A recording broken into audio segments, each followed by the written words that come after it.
नमस्कार। अरुणाचल समाचार में आपका स्वागत है। मैं हूं मनोज कुमार शर्मा। आइए बुलेटिन में सबसे पहले देखते हैं मुख्य समाचार।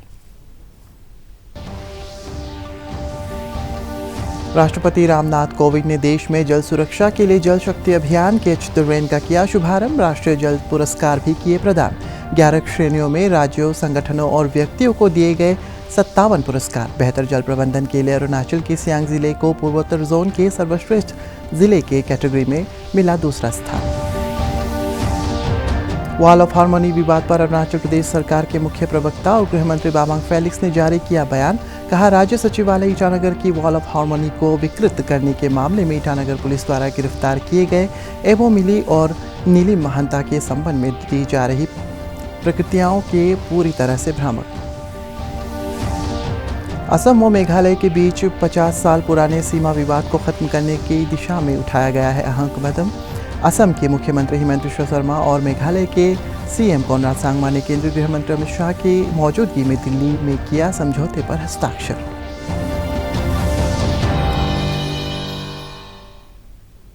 राष्ट्रपति रामनाथ कोविंद ने देश में जल सुरक्षा सुनिश्चित करने के लिए आज जल शक्ति अभियान कैच द रेन 2022 का शुभारंभ किया।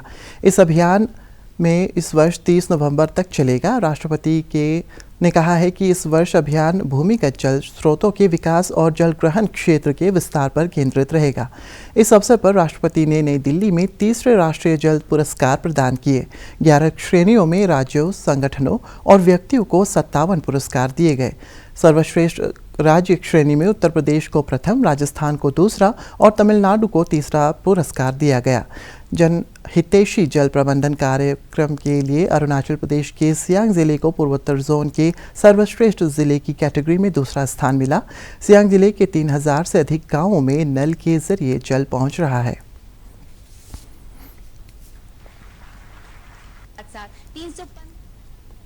600 से ज्यादा तालाबों को अतिक्रमण मुक्त किया गया।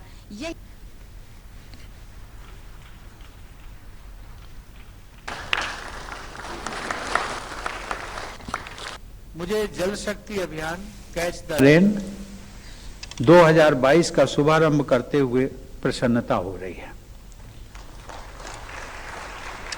मैं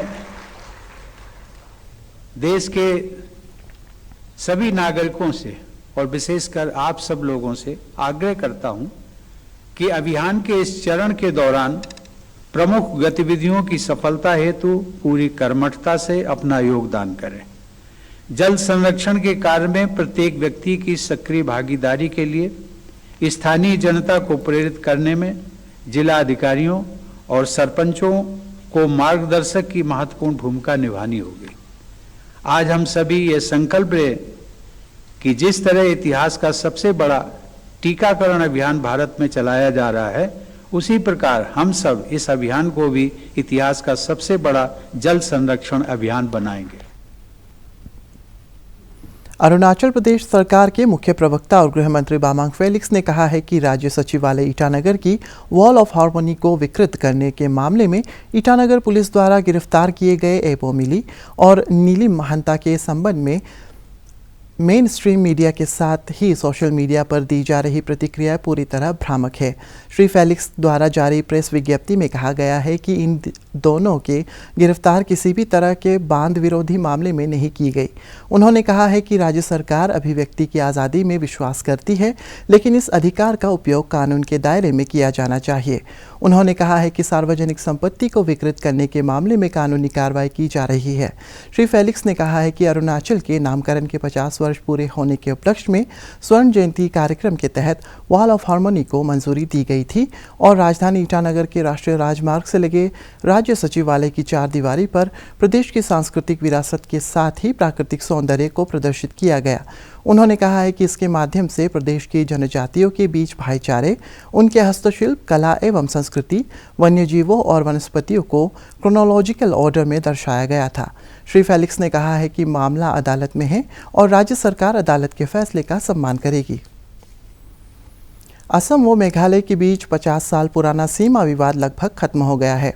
दोनों राज्यों के मुख्यमंत्रियों ने आज दिल्ली में एक समझौते पर हस्ताक्षर कर विवाद का अंत कर दिया। इस दौरान केंद्रीय गृह मंत्री अमित शाह भी मौजूद थे। उनकी मौजूदगी में ही गृह मंत्रालय ने असम के मुख्यमंत्री हिमंत बिश्व शर्मा और मेघालय के सीएम कोनराड सांगमा के समझौते पर हस्ताक्षर किए। बैठक में दोनों राज्यों के मुख्य सचिव भी मौजूद थे। अमित शाह ने समझौते का ब्यौरा देते हुए कहा है कि उन्हें खुशी है कि आज विवाद की 12 जगहों में से 6 पर असम और मेघालय के बीच समझौता हुआ। सीमा की लंबाई की दृष्टि से देखें तो लगभग 70% सीमा आज विवाद मुक्त हो गया है। उन्होंने भरोसा जताया है कि बाकी की 6 जगहों को भी विवाद हम भविष्य में सुलझा देंगे। उन्होंने आगे कहा है कि आज का दिन एक विवाद मुक्त पूर्वोत्तर के लिए ऐतिहासिक दिन है। देश में जब से मोदी जी प्रधानमंत्री बने तब से पूर्वोत्तर की शांति प्रक्रिया, विकास, समृद्धि और यहाँ की सांस्कृतिक धरोहर के संवर्धन के लिए अनेक बृहद प्रयास किए हैं।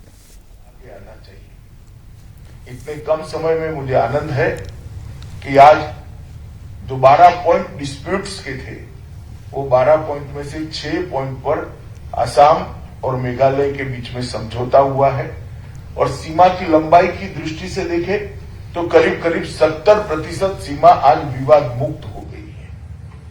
मुझे भरोसा है, जैसे हेमंत जी और संगमा जी ने बताया, बाकी के 6 पॉइंट भी नजदीक के भविष्य में भी ही हम सुलझा लेंगे।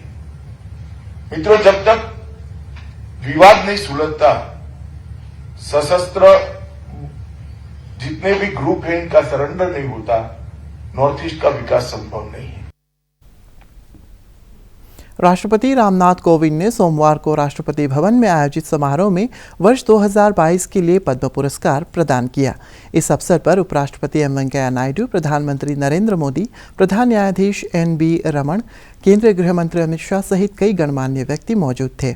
समारोह के दौरान 9 महान हस्तियों को पद्म विभूषण और 55 लोगों को पद्मश्री से सम्मानित किया गया। अरुणाचल प्रदेश के बौद्ध गुरु तुलकु रिम्पोचे को अध्यात्म के क्षेत्र में उल्लेखनीय योगदान के लिए राष्ट्रपति ने पद्मश्री पुरस्कार प्रदान किया।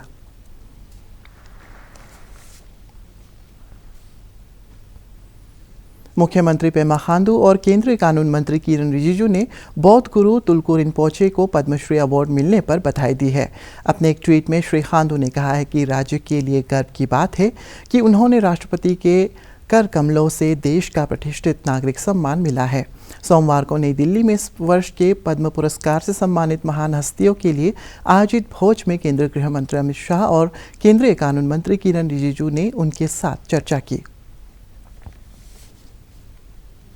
अरुणाचल प्रदेश पुलिस ने NSCN-IM के वरिष्ठ सदस्य रंगपोंग हाखुन को गिरफ्तार कर उग्रवाद विरोध अभियान में बड़ी सफलता हासिल की है। राज्य पुलिस मुख्यालय ईटानगर में संवाददाताओं को संबोधित करते हुए IGP लॉ एंड ऑर्डर चुकू आपा ने बताया है कि अरुणाचल पुलिस के विशेष जांच दल ने चांगलांग पुलिस के साथ वांछित उग्रवाद नेता हाखुन को विश्वस्त सूत्रों से मिली जानकारी के आधार पर असम के तिनसुकिया से गत 25 मार्च को गिरफ्तार किया। श्री आपा ने बताया है कि रंगपुंग मूल रूप से म्यांमार के काचिन स्टेट के वानरोक गांव का रहने वाला है और वह वर्ष 1986 में NSCN-K में शामिल हुआ और बाद में 2023 में NSCN-IM में शामिल हुआ। उन्होंने कहा है कि मुख्य रूप से चांगलांग में जबरन धन वसूली में ज़्यादातर मामलों में लिप्त थे। पुलिस ने उससे पूछताछ में NSCN-IM की गतिविधियों और संगठनात्मक ढांचे के बारे में महत्वपूर्ण जानकारी हासिल की। One Rangpon Hakun, SS Kilonsar, SS Minister of IM, NSCN-IM. He is known by various names also, known as Simle, alias Johnny. This is the man whom Arunachal Police in a joint operation, Changlang Police and SIT, Special Investigating Team, Police Headquarters had launched an operation and he was caught from Tinsukia on 25th of this month. He is the revenue in charge of Changlang district and overall he is known as a Kilonser and he is involved in extortion activities in Tirap and Changlang district and for which we have evidence. In one of the instances he asked extorted money, and then we have succeeded in freezing the account. So exactly 2.8 lakh rupees have been. Changlang, specially Changlang district के लिए और revenue collection के लिए उसको tasking किया गया था, इसलिए वो लोगों को टच में था, पैसा वसूल करने का टच में था, और ये दीमापुर से, पुराना बाजार दीमापुर से ऑपरेट कर रहा था। प्रधानमंत्री नरेंद्र मोदी आगामी 1 अप्रैल को सुबह 11 बजे परीक्षा पे चर्चा कार्यक्रम के तहत छात्रों, शिक्षकों और अभिभावकों से चर्चा करेंगे। केंद्रीय शिक्षा मंत्री धर्मेंद्र प्रधान ने बताया है कि कोविड मानकों को ध्यान में रखते हुए दिल्ली के तालकटोरा स्टेडियम में आयोजित परीक्षा पे चर्चा कार्यक्रम के 5वें संस्करण में दिल्ली, NCR, उत्तर प्रदेश और हरियाणा के सिर्फ 1000 छात्रों को इस कार्यक्रम में आमंत्रित किया गया है। उन्होंने कहा है कि 15 लाख छात्र, शिक्षक और अभिभावक इस समारोह के लिए पंजीकृत किए गए हैं। 11 बजे 5th एडिशन ऑफ परीक्षा पे चर्चा आयोजन किया जा रहा है तालकोटरा स्टेडियम में। कोरोना की रेस्ट्रिक्शन को ध्यान रखते हुए दिल्ली तथा NCR के सरकारी स्कूल, निजी स्कूल, यूपी, हरियाणा ऐसे राज्यों को इन्वॉल्व करते हुए 1000 स्टूडेंट्स को इकट्ठा किया जाएगा। भारत की सारे महामहिम राज्यपाल अपने राजभवन में उस राज्य की बच्चों को इकट्ठा करके, अभिभावक, बच्चे और शिक्षकों को इकट्ठा करके परीक्षा पे चर्चा को और एक कदम आगे लेना चाहिए। ओडिशा की राजधानी भुवनेश्वर में चल रहे नेशनल सीनियर वेट लिफ्टिंग प्रतियोगिता में अरुणाचल प्रदेश का शानदार प्रदर्शन जारी है। सोमवार को पुरुष वर्ग के 96 किलो भार वर्ग में प्रतियोगिता में अरुणाचल के वेट लिफ्टर सांगो लापुंग ने 2 स्वर्ण पदक हासिल किया। मुख्यमंत्री पेमा खांडू और राज्य के खेल मंत्री मामा नातुंग ने सांगो लापुंग को बधाई देते हुए कहा है कि नेशनल सीनियर वेट लिफ्टिंग प्रतियोगिता में राज्य के खिलाड़ियों के शानदार प्रदर्शन से युवाओं को प्रेरणा मिलेगी। भारतीय सेना के ऑपरेशन सद्भावना के तहत चांगलांग के चांगरा विलेज में स्वास्थ्य शिविर लगाया गया। सोमवार को लगाए गए 1 दिवसीय स्वास्थ्य शिविर में बड़ी संख्या में लोगों ने अपने स्वास्थ्य की जांच कराई और उन्हें निःशुल्क दवाएं वितरित की गई।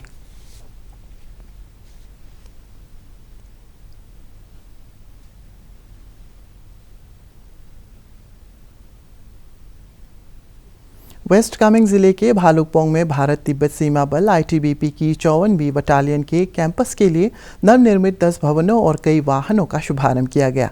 इसका उद्घाटन ITBP के महानिदेशक ने किया। गौरतलब है कि ITBP भारत तिब्बत और भारत चीन की सीमा पर तैनात है और बल के जवानों के लिए आधारभूत सुविधाओं के विकास से उनका मनोबल बढ़ेगा।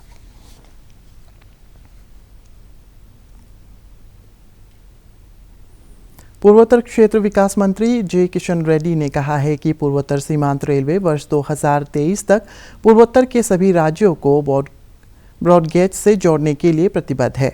अपने एक ट्वीट में कहा है कि पूर्वोत्तर राज्यों में रेल सेवाओं के विस्तार से संपर्क की स्थिति में सुधार होगा और इससे आर्थिक विकास को गति मिलेगी। पेश है रिपोर्ट।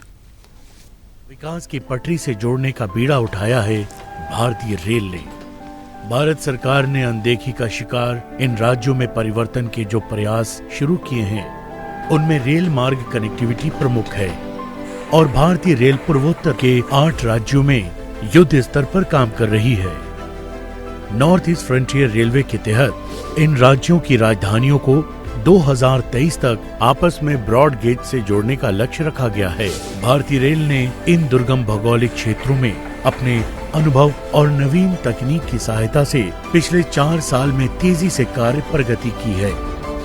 सिक्किम को छोड़कर पूर्वोत्तर के सभी राज्य अब ब्रॉड गेज नेटवर्क से जुड़ चुके हैं। अरुणाचल प्रदेश की राजधानी ईटानगर और त्रिपुरा की राजधानी अगरतला के बीच अब ब्रॉड गेज कनेक्टिविटी है। पूरे पूर्वोत्तर क्षेत्र की छोटी लाइनों को बड़ी लाइन में परिवर्तित किया जा रहा है। असम की बराक घाटी अब देश के बड़े शहरों से ब्रॉड गेज लाइन से जोड़ दी गई है। भारतीय इंजीनियरिंग का नमूना कहे जाने वाले बोगीबील सेतु ने भी असम राज्य की रेल कनेक्टिविटी को मजबूत किया है। भारतीय रेल ने पिछले 4 साल में पहले की तुलना में सालाना 3.2 गुना ब्रॉड गेज लाइंस बिछाई है।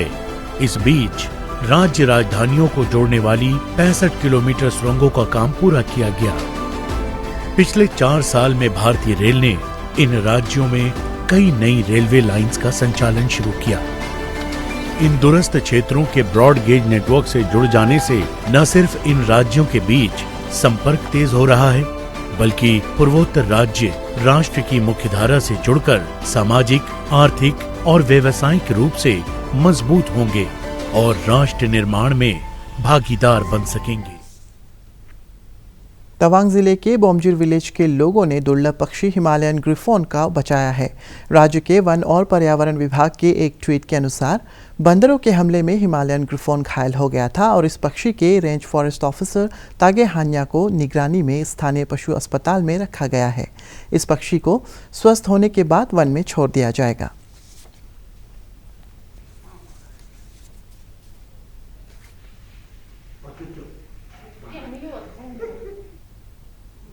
अरुणाचल समाचार के आज के अंक में इतना ही। जाने से पहले आप सभी से अनुरोध है कि कोविड-19 के दिशा निर्देशों का पालन करें, हमेशा मास्क लगाएं, बार बार हाथ धोएं और सोशल डिस्टेंसिंग के नियमों को मानें।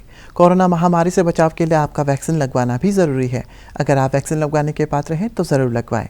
हम कल फिर हाजिर होंगे अरुणाचल और देश और दुनिया की खबरों के साथ। चलते चलते आपको बता दें कि आप अरुणाचल समाचार हमारे YouTube channel DD news Arunachal पर भी देख सकते हैं। देखते रहिए अरुण प्रभा। नमस्कार।